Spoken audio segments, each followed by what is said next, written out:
ഏതാണ്ട് ഒരു 7 മണിയായപ്പോൾ ഏട്ടൻ പറഞ്ഞു ഒന്ന് പെട്ടെന്ന് റെഡിയാവുക, നമുക്കൊന്ന് പുറത്ത് പോകാമെന്ന്. എങ്ങോട്ടാണെന്നൊന്നും അറിയില്ലെങ്കിലും പറഞ്ഞ് കേട്ട പാടെ ഞാൻ കുഞ്ഞിനെയൊക്കെ കുളിപ്പിച്ച് വേഗം റെഡിയായിട്ടോ. അപ്പോൾ കുറച്ച് ദൂരം പോയി എത്തിയപ്പോഴാണ് ഏട്ടൻ പറഞ്ഞത് നമ്മൾ മേലാറ്റൂരാണ് പോകുന്നതെന്ന്. മേലാറ്റൂർ ഏട്ടൻ്റെ ഫ്രണ്ടിൻ്റെ വീടാണ്.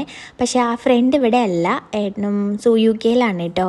അപ്പോൾ ഏട്ടൻ്റെ ഫ്രണ്ടിൻ്റെ അച്ഛനും അമ്മയും ബ്രദറുമാണ് ഇപ്പോൾ അവിടെ ഉള്ളത്. അപ്പോൾ അവിടെ ഒന്ന് പോയി കാണാനാണ് പോകുന്നത്. അവിടെ അവരൊരു ഷോപ്പ് തുടങ്ങുന്നുണ്ട്, ഈ പെറ്റ്സിൻ്റെയൊക്കെ ഗ്രൂമിങ്ങിൻ്റെ ഷോപ്പാണ് കേട്ടോ. അപ്പോൾ അതിൻ്റെ ഇനോഗ്രേഷൻ വരെയാണ്. അപ്പോൾ അതിന് മുന്നേ അവിടെ പോയി ഒന്ന് നോക്കണമെന്നുണ്ടായിരുന്നു. അപ്പോൾ അതിന് വേണ്ടി പോവുകയാണ്. പിന്നെ അതല്ലാതെ ഞങ്ങൾ ഇടയ്ക്ക് അവിടെ പോകാറുണ്ട്. അപ്പോൾ പോകുന്ന വഴിക്ക് അച്ഛനും അമ്മയ്ക്കും കുറച്ച് ഫ്രൂട്ട്സും കാര്യങ്ങളൊക്കെ വാങ്ങിച്ചു. പിന്നെ അതിന് തൊട്ടടുത്ത് തന്നെ മീൻ കണ്ടു കേട്ടോ. ഈ ചെറുമീനൊക്കെ കണ്ടപ്പോൾ ഞങ്ങൾക്ക് ചെറുമീനിനോടാണ് കുറച്ച് കൂടുതൽ ഇഷ്ടം. അപ്പോൾ നാളെ സൺഡേ അല്ലേ, അപ്പോൾ വീട്ടിലേക്ക് കുറച്ച് മീനും വാങ്ങി.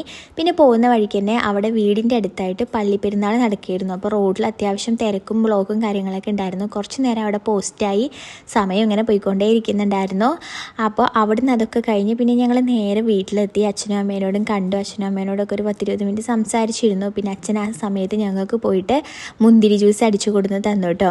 ഞങ്ങൾ ജ്യൂസൊക്കെ കുടിച്ചിട്ട് ഒരുപാട് ലേറ്റായി, ഇനി പോട്ടെ എന്ന് പറഞ്ഞ് ഇറങ്ങാൻ നിൽക്കുമ്പോൾ അമ്മ നല്ല മീനച്ചാറൊക്കെ ഉണ്ട്, ഇനി ചോറ് കഴിച്ച് പോയാൽ മതി എന്ന് പറഞ്ഞ് നിർബന്ധിച്ച് പിടിച്ചിരുത്തിയിട്ട് ചോറ് കഴിച്ചു. ഒന്നും പറയാനില്ല, മീനച്ചാർ അടിപൊളി ടേസ്റ്റ് ആയിരുന്നു. ഞാൻ ആദ്യമായിട്ടാണ് മീനച്ചാർ കഴിക്കുന്നത്. എനിക്ക് നല്ല ഇഷ്ടമായിട്ടോ. ഇനി എന്തായാലും വീട്ടിലൊന്ന് ട്രൈ ചെയ്ത് നോക്കണം.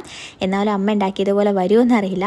ഏട്ടൻ ചോറ് രാത്രി കഴിക്കാത്തതാണ്. ഏട്ടനെയും പിടിച്ചിരുത്തി ചോറ് കൊടുത്തിട്ടുണ്ട്. പിന്നെ ഞങ്ങൾ തിരിച്ചു വരുന്ന വഴിക്ക് അതിൻ്റെ തൊട്ടടുത്താണ് കേട്ടോ സന്തോഷ് ബേക്കറി ഉള്ളത്.